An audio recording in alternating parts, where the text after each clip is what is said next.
To anyone not in the know, a cranky is an old storytelling art form.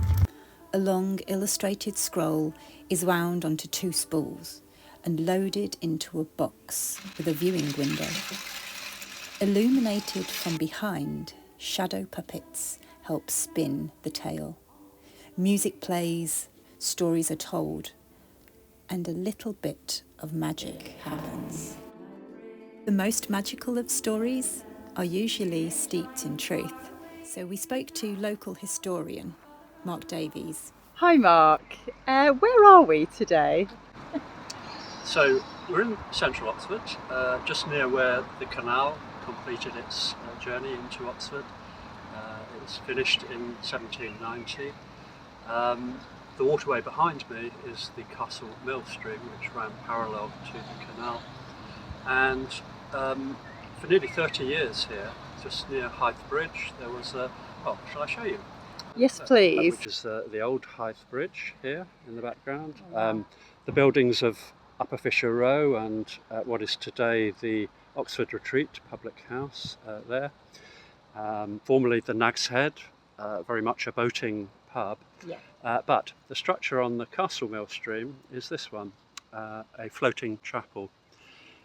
It was the brainchild of somebody called Henry Ward, who was a coal merchant and a boat builder indeed, just on the edge of Jericho. He realised that boat people felt very conscious about going into churches. They would be travelling around the country almost constantly. And you can see how, in their kind of probably fairly rough clothes, perhaps not all that clean, they would be quite self-conscious about going into a church, and so they didn't bother. And Henry Ward and others was very concerned for their religious well-being, let's call it that. So here, this was the solution, a church which was also a boat. Having been told this fascinating story by Mark and flicking through the pages of his book, we did further research into the history of the Oxford Canal, the elusive floating chapel and the people that lived there. As I set about working on the scroll, the narrow space of my floating studio created its own limitations, transporting my thoughts to the large families living aboard during the Industrial Revolution, squeezing into every nook and cranny, working long, arduous days. I found myself slowing down a little, and as I scribbled and cut out card and peered out the hatch at the water, I envisaged all the past crafts that had happened aboard similar vessels.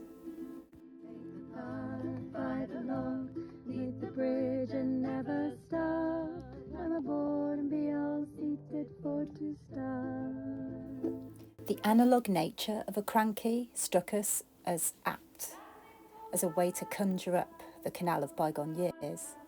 The motion of the spools being turned by hand and the picture coming into view at a slow walking pace reflected those clip-clopping days out on the Oxford Canal, the girl pulling the horse, pulling the boat. Working in tandem, and all with a close affinity to boat life and the Oxford Canal, this project became a communal effort. Together we were setting sail, and we were enjoying the lesson and the sermon that came along with it.